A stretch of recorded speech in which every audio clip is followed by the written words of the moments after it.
নমস্কার, আপনারা সবাই কেমন আছেন? আশা করি আপনারা সবাই ভালো আছেন। মিষ্টি ব্লগ উইথ কিচেনে আপনাদের স্বাগত জানাই। আজকে আমি বানাবো ধোসা, মশলা ধোসা আর বানাবো আমি সাম্বার আর বাদামের চাটনি। আমার কাছে কোকোনাট ছিল না, তাই আমি বাদামের চাটনি বানাবো। তার জন্য আমি আগে থেকে দেখুন সাম্বার বানানোর জন্য কুমড়ে, বেগুন, সজনে ডাঁটা আর বিনস ভালো করে আমি কেটে নিয়েছি দেখুন এখানে। আর আমি এখানে বানাবো বাদামের চাটনি, তাই আমি পরিমাণ মতো বাদাম নিয়েছি। এখানে বাদাম আমি হালকা করে রোস্ট করে নেব। আর হ্যাঁ, এখানে আমি ডাল সিদ্ধ বসিয়েছি, মুসুর ডাল হাফ কাপ। তো আমি বাদামটাকে ভালো করে রোস্টেড করে নেব। দেখুন আমার রোস্টেড করা হয়ে গেছে। এবার আমি আগের দিন উড়দ ডাল 2 কাপ, নর্মাল চাল আমি 4 কাপ নিয়ে আগের দিন ভিজিয়েছিলাম। ভিজিয়ে আমি মিক্সিতে পেস্ট করে নিয়েছিলাম। আর সেটা আমি রাতে ঢাকনা দিয়ে রেখে দিয়েছিলাম। সেটা আমি ভিডিও করতে ভুলে গেছিলাম। তো দেখুন কত সুন্দর হয়েছে, ফুলে হয়ে উঠেছে। আর এখানে আমি আলু মশলার জন্য আলুটাকে আগে থেকে সিদ্ধ করে নিয়েছি, ম্যাশ করে নিয়েছি। আর হ্যাঁ, আমার কাছে এখানে তেঁতুল ছিল না, তাই আমি সাম্বারে কাঁচা আম পেয়েছি, সে আমটা আমি দিয়ে বানাবো। আমার ডালটা প্রায় সিদ্ধ হয়ে গেছিলো, তাই আমি কড়াইয়ের মধ্যে হালকা জল গরম করে ডালটা দিয়ে দিয়েছিলাম। এখানে আমি আলু মশলা বানাচ্ছিলাম। তেল দিয়েছি, সর্ষে দিয়েছি, কারি পাতা দিয়েছি, শুকনো লঙ্কা দিয়েছি আর পেঁয়াজ দিয়ে এটা আমি ভালো করে ভেজে নেব। আর এই আমার কড়াই দেখে কেউ জাজ করো না। তো এখানে ডাল আমার সিদ্ধ তো হয়ে গেছিলো প্রায়। এবার আমি একটা একটা করে সব সবজি এখানে মিক্সড করে দিয়েছি। আর এখানে আমি পেঁয়াজগুলো ভালো করে ভেজে নেব। এখানে স্বাদ মতো আমি নুন দিয়ে দিয়েছিলাম। এবার আমি হলুদ দিয়ে দিচ্ছি। আর এই সাম্বারেও আমি হলুদ দিয়ে দেবো। তো আমার ডাল তো প্রায় সেদ্ধ, এবার মশলাগুলো সিদ্ধ হতে হবে। তো দেখুন এবার আলুগুলো আমি ভালো করে মিক্স করে নেব। যতটা পরিমাণ মশলা দিয়েছি ততটাই আমি আলু দিয়েছি এখানে মশলা বানানোর জন্য। তো ভালো করে নেড়ে চেড়ে নেব আমি। আর এতে আমি কিছু অ্যাড করব না। দেখুন আমার কত সুন্দর মশলা হয়েছে।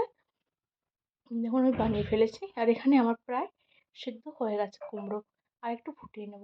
দেখুন আলুর ধোসার আলুর মশলাটা কত সুন্দর লাগছে দেখতে। এবার বানাবো বাদামের চাটনি। আগে থেকে আমি রোস্টেড করে রেখেছিলাম বাদাম, সেই বাদামটা আমি ভালো করে খোলাগুলো তুলে নেব। দেখুন প্রায় খোসা তুলে ফেলেছি।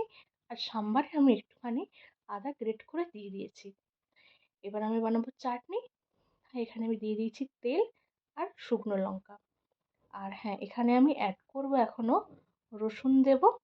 শুকনো লঙ্কাটা আমার ভালো করে ভাজা হয়ে যাওয়ার পর আমি এখানে রসুন অ্যাড করে দিয়েছি। এবার রসুন অ্যাড করার পর এখানে আমি অ্যাড করব কালো জিরে। তো কালো জিরে অ্যাড করব এখন। রসুনটা হালকা দেখুন, আর রসুনটা প্রায় অর্ধেক ভাজা হবে, তারপরে কালো জিরে অ্যাড করতে হবে। তো ভালো করে অ্যাড করার পর হালকা নুন দিয়ে দিয়েছি। এবার আমি বাদামগুলো দিয়ে ভালো করে নাড়াচাড়ি করে 5 মিনিট পর নামিয়ে রাখবো। ঠান্ডা হলে এটা আমি মিক্সিতে পেস্ট করে নেবো। আর দেখুন আমি যে ফ্ল্যাটে থাকি তার বাইরে কত সুন্দর ফুল হয়েছে। এই ফুলের নাম অবশ্যই যদি আপনারা জানেন কমেন্ট করে জানাবেন। দেখুন আমার ডাল প্রায় কমপ্লিট। এখন ডালে আমি তড়কা মারবো। তার জন্য আমি দিয়ে দিয়েছি তেলের মধ্যে কারি পাতা, সর্ষে আর শুকনো লঙ্কা ফোড়ন ভালো করে ম্যাশ করে নিয়েছি। এবার আমি তড়কার মধ্যে ঢেলে দেবো। দেখুন আমি এটা অ্যাড করে নিয়েছি এখানে সাম্বার। এরপর আমি আগেই আমি অ্যাড করে দিয়েছিলাম কাঁচা আম, যাতে খাট্টা লাগার জন্য। এখানে আমি তেঁতুল আমার কাছে ছিল না। এই দেখুন আমার সাম্বার পুরো রেডি। এবার আমি চাটনিটা মিক্সিতে পেস্ট করে নিয়েছি এবং চাটনিও আমার রেডি। দেখুন এবার আমি আগের দিন যেটা পেস্ট করে রেখেছিলাম সেটা আমি ভালো করে ফেটিয়ে নেব। কত সুন্দর স্মুদি হয়েছে দেখুন। তারপর আমি এটা সুন্দর করে একটা বাটির মধ্যে তুলে নিচ্ছি। যতটা বানাবো ভালো করে ফাটিয়ে নিতে হবে। তারপর এতে একটু একটু করে জল মেশাতে হবে। তো আমি আজকে এতটা বানাবো না, তাই আমি যতটা বানাবো ততটা নিয়ে নেব। দেখুন কত সুন্দর লাগছে। এরপর আমি দেখুন বাটিতে করে আমি পরিমাণ মতো নিয়েছি। এতে আমি জল অ্যাড করব আর হালকা সল্ট অ্যাড করব স্বাদ অনুযায়ী।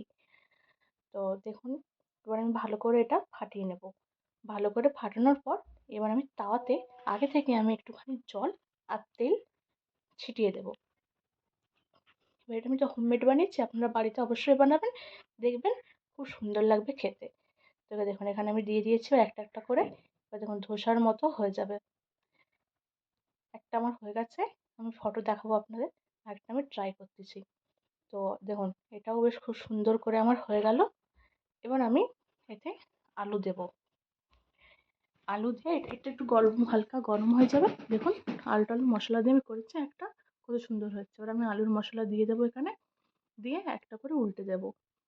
তো বাড়িতে আপনারা অবশ্যই ট্রাই করবেন। আর হ্যাঁ, আমার ভিডিও ভালো লাগলে অবশ্যই like, comment, share and subscribe করবেন। পাশে থাকা বেল আইকনটি ক্লিক করবেন, যাতে আমার ভিডিও এলে আপনারা সরাসরি দেখতে পারেন। আর হ্যাঁ, আমার ভিডিওটা আপনারা কেউ সাবস্ক্রাইব করছেন না, প্লিজ করবেন। ভিডিওটা কমেন্ট করে জানাবেন কেমন লাগছে আপনাদের। আপনারা কেউ কমেন্ট করেন না।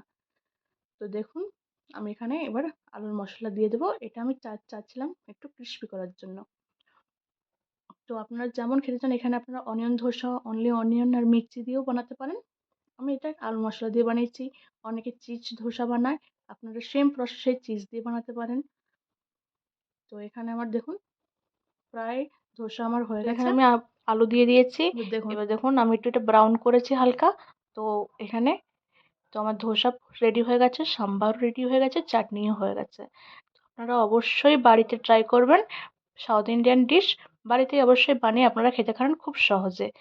একবার বাড়িতে বানিয়ে খেলে দোকান যাওয়ার কথা ভুলেই যাবেন। তো আমার রেডি এখানে দেখুন ধোসা।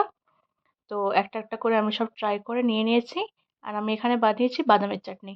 আপনারা বাদামের চাটনি বানিয়ে খাবেন, অবশ্যই সুন্দর কোকোনাট চাটনিকে হার মানাবে। তো দেখুন আমার রেডি পুরো চাটনি, সাম্বার। এখানে হ্যাঁ, আমি ভুলে গেছিলাম, এখানে হালকা চিনি অ্যাড করে নিয়েছিলাম আমি। আপনারা সুস্থ থাকবেন, ভালো থাকবেন। দেখা হবে নেক্সট রেসিপির সাথে।